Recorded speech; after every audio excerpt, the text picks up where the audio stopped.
My wife has given us two great sons. They're adults now. There's no one who I'd rather hang out with than the four of us, my wife and my two boys. They are great, smart, fun to be with, just two really cool guys. And I like that they still like me, I think. Um, but it was tough for Janet, our oldest. When she was pregnant with our oldest, there was a lot of complications. She went into labor early. He was born early. I mean, it was just really tough. Our second was born a few days late. In fact, she used to work at a dentist office as an assistant. And she would be helping the dentist in the room, and the patient in the chair would look at her and said, "So, when are you due?" And Janet would say, "2 days ago," and they would freak out. Their eyes would get this big. Um, and so Janet went through a lot for us to have our boys. And I realized very quickly as a husband that I have no idea what it's like to be a pregnant woman. I don't know what it's like to have a foot stuck in a rib or pressing on an organ or having to go to the bathroom every 30 minutes or not being able to breathe. I don't know what that's like. And I made a mistake, and Janet still says it one time. When she was pregnant, it was hot, and I said these words to her, and yes, I have apologized. "You're not very much fun, are you?" Because I took my world and placed it onto her and her situation, and couldn't understand or feel what she was going through or what she was dealing with. And for me, the height of ignorance is for a man to tell a woman what it's like to be pregnant. It's their experience, they're the one that's going through everything. And it is my work, not her, to explain it to me. It is my work to understand what she's going through. I'm going to say it again, and you're going to know where I'm going, and then I'm going to pivot. It is the height of ignorance for someone who is not experiencing a thing to tell the other person how they're supposed to deal with it. We are in the middle of another just unbelievable decision about the shooting of Breonna Taylor. And it's just one right after another.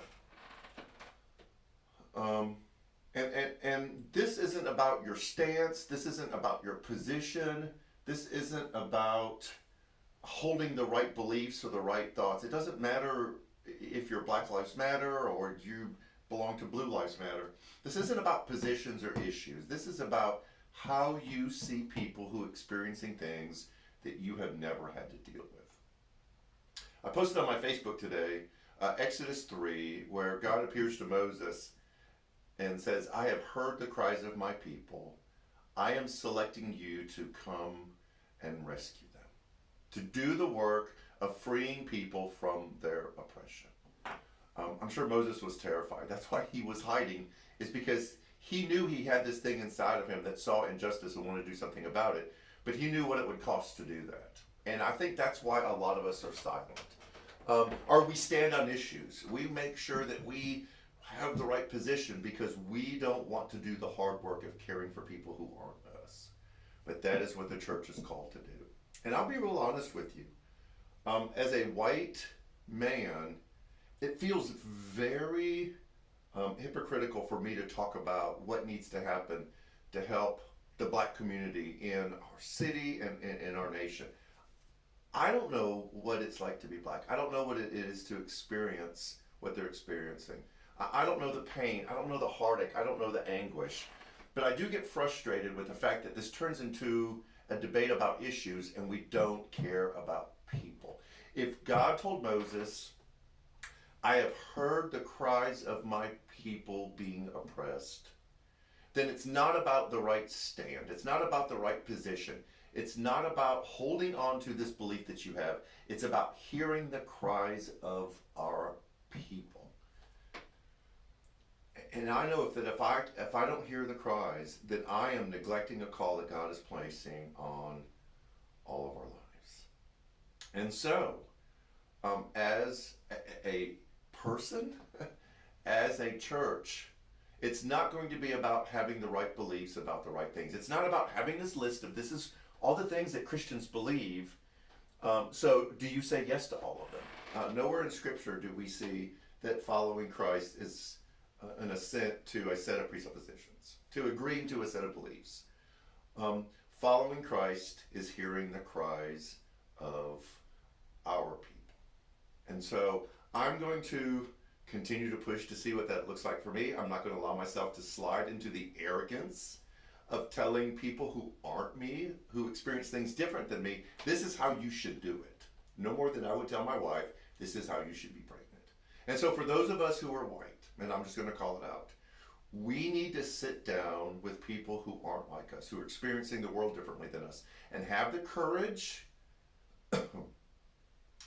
to say, what is it like to be you, to experience the things that you experience. I want to hear your cries, because it's not about taking a certain stand on certain issues. It's about caring about you as a person and hearing you, what you have to say.